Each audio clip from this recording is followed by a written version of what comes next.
Muy buenos días, licenciado e instructora.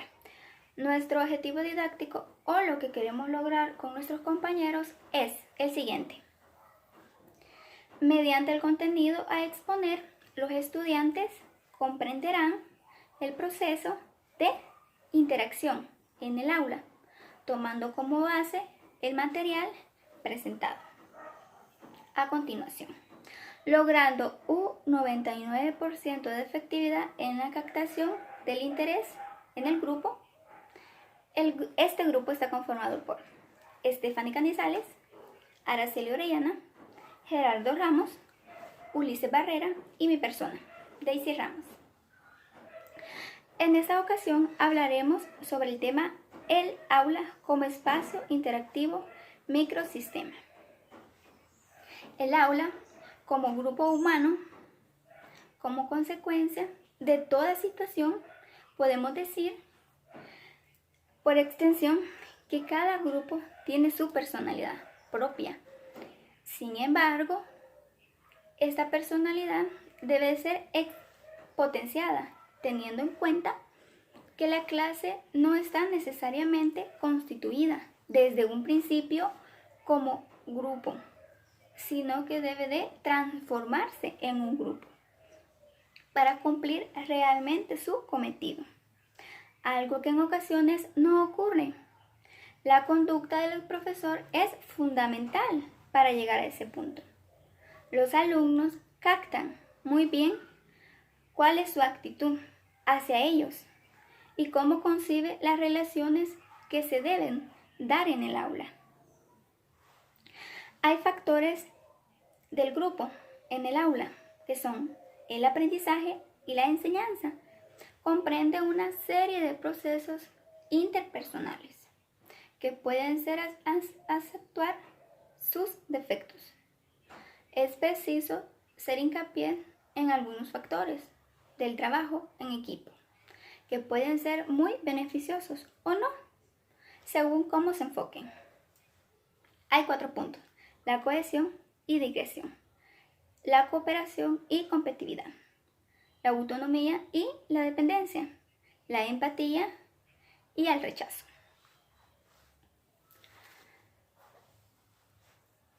Cohesión. Digresión. La digresión supone unidad, compenetración, implicación en las vivencias, trabajo y descanso en común, todo lo cual es muy positivo para la educación. Pero el maestro no solo debe de ocuparse en fomentar, sino que también de no ponerle trabas o dificultades, como pueden ser, por ejemplo, la concesión de privilegios en algún alumno o algunos alumnos. Segundo, la no detención de las necesidades generales que los estudiantes de un grupo suelen tener para integrarse en él y que se pueden intensificar en algunos casos. Estas necesidades son, entre otras, la aceptación personal de reconocimiento de su trabajo. Esto ha sido todo de mi parte. Continuemos con mis compañeros y el tema. Colaboración, competitividad. En lo que se refiere a la colaboración como relación interpersonal, consiste en el grado en el que los miembros del grupo se sienten atraídos mutuamente, es decir, el grado en el que el grupo está cohesionado. Así también debe hacer énfasis en la actitud motivadora del profesorado, ya que es muy importante para que el grupo funcione. Es necesario también que el maestro cree en las capacidades del alumno y del grupo como tal, en su posibilidad de rendimiento y colaboración. Todo esto supone un conjunto muy interesante de estímulos subliminales. Además, el profesor debe de ser flexible y abandonar metas prefijas cuando la situación lo requiera, cosa que habrá de realizar con relativa frecuencia. De esta manera, considera transformar la clase en uno o varios grupos según convenga. En cuanto a la competición o competitividad, esta supera la creencia de que los alumnos necesitan competir para superarse. La motivación que da lugar a la actitud competitiva es mucho más escasa que la que se genera en el trabajo cooperativo. mientras que los efectos en la formación del alumno son mucho más beneficiosos, ya que fomentan actitudes y valores positivos hacia los demás. La competitividad en el aula es necesaria para lograr objetivos, pero es necesario revisar cómo la definimos, si de posturas genéricas o extremas, cómo se genera, cómo se gana o se pierde. Estaremos fomentando en nuestros alumnos una baja autoestima, inseguridad y estrés. Por otra parte, si los alentamos a la perfección, rechazarán aquellas tareas o actividades donde sí se sienten seguros y jamás aprenderán a afrontar y gestionar un fracaso. Por ejemplo, cuando aplicamos la gamificación en el aula, si la aplicamos bien, armamos una estrategia creativa que une a los miembros de un equipo, fortalece el sentido de pertenencia a una comunidad e incrementa la motivación y el espíritu de competencia sana. Aclarando, gamificación en el aula consiste en un método importante, el cual permite que el alumno sea activo en su aprendizaje, al exponer asimilaciones de situaciones reales dentro del aula.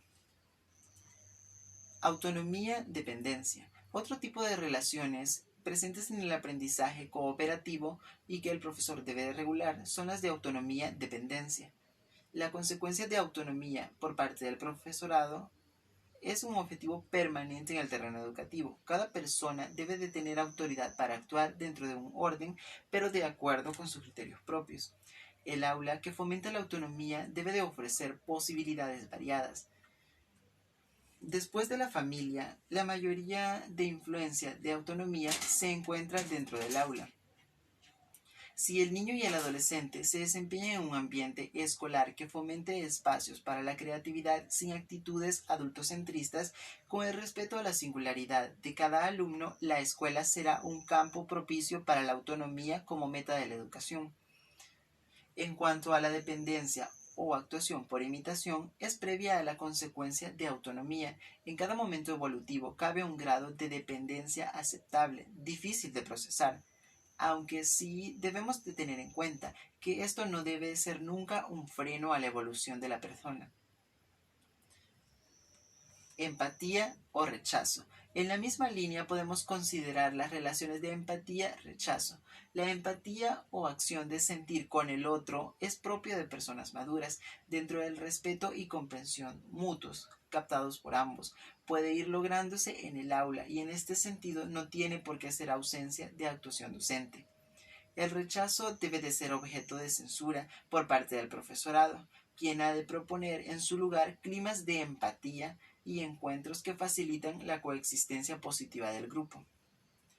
Aunque todo grupo humano está en interacción, vamos a considerar esta faceta más directamente, teniendo en cuenta los factores que acabamos de mencionar anteriormente y que apoyan o dificultan una verdadera interacción. La interacción en sí es un concepto dinámico que abarca al menos dos personas en una relación mutua y se influencian y condicionan entre sí. La interacción es un proceso de influencia recíproca y de mutua dependencia. Bueno, yo voy a hablar acerca del análisis en la investigación en el aula. La investigación en el aula es una destreza del docente para investigar los problemas de carácter educativo que le permiten diagnosticar situaciones escolares, sistematizar conocimientos educativos y pedagógicos para poder incidir de manera real en los problemas que presente el aula y los alumnos en particular. La investigación en el aula es un proceso de conocimiento y Bueno, ahora voy a hablarles acerca de la distribución del espacio en el aula. La distribución del espacio y del tiempo en las aulas es causa y además consecuencia del tipo de interacción que se produzcan en función de las técnicas de trabajo seleccionadas por el profesor.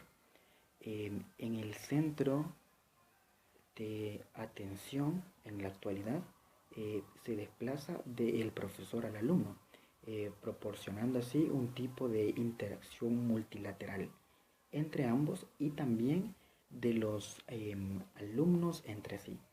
En este caso, la distribución del espacio será flexible y el mobiliario habrá de tener unas características particulares que faciliten la movilidad. Desde esta dimensión, delimita un entorno personal y social concreto y según cómo se realice, puede condicionar positiva o negativamente la interacción. Desde una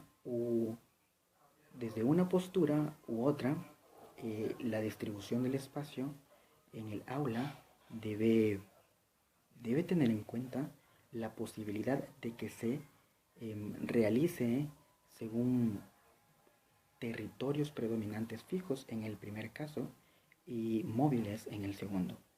Es claro también de que será el docente quien va a determinar la forma en cómo va a estar estructurada el aula, haciendo que se facilite de mejor manera la interacción de profesor. Ahora voy a hablarles acerca del clima de clase, consecuencia y componente de la interacción. Hemos visto ya el clima en las organizaciones. Ahora su estudio se concreta en presencia dentro del aula. La palabra se refiere a la calidad dominante de las relaciones interpersonales en el aula. Este modo se genera a partir de las cualidades que predominan de modo consistente en la mayoría de los contactos profesor-alumno y en los contactos entre alumnos en presencia o ausencia del profesor. El clima es una definición entonces de la situación en el aula. El docente es líder y cabeza del aula, por lo tanto, si este fomenta un clima de armonía en donde la relación maestro-alumno sea fomentada,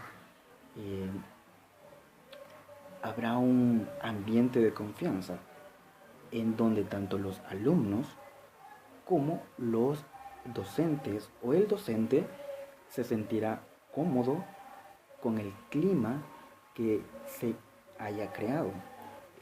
Por lo tanto, el clima tendría que ser un clima agradable tanto para los alumnos como para el docente. Claro está que el docente, al ser el líder de la clase, es quien crea el ambiente dentro de su clase. El sociograma. ¿Qué es el sociograma? Esta técnica pretende obtener una radiografía grupal.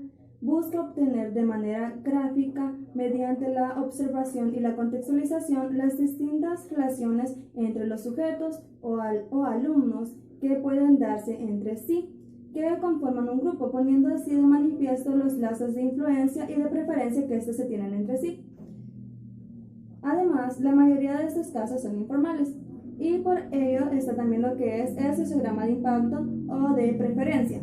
Esta versión es un poco más avanzada que el sociograma tradicional. Sirve de herramienta para mejorar la conducta escolar, evaluar ya sea el bullying o el acoso que se esté dando y que los profesores por sí mismos no pueden darse cuenta hasta realizar lo que es ese sociograma, en el cual obtendrán datos acerca de los problemas que se estén dando entre los alumnos y así poder ver quiénes tienen rechazo social, quiénes son los más populares y quiénes están como en intermedio. Los alumnos rechazados es bueno integrarlos a los grupos sociales, y ya que tienen más riesgo de ser víctimas, por ejemplo, del bullying o del acoso social, como lo mencionaba, o cualquier otro tipo de problemas que se den dentro de la institución o con sus compañeros, para ellos poder relacionarse de manera adecuada. Por lo tanto, se debe actuar con herramientas que los docentes tengan a su alcance Y para hacer una evaluación del clima de clase, el profesor, al realizar un análisis correcto de todos los datos, tendrá la ventaja de tener todo el conocimiento de sus alumnos. Esa es la principal ventaja. Y así el poder actuar viendo cuál es el problema que se tiene. Luego, los resultados se debe de aplicar en el sociograma será detectar que el estudiante pertenecen a unas u otras tipologías. ¿Cuáles son estas? Están, como lo decía, cuál es el niño popular, el que está en intermedio y quienes están en rechazo, y poderlos ayudar.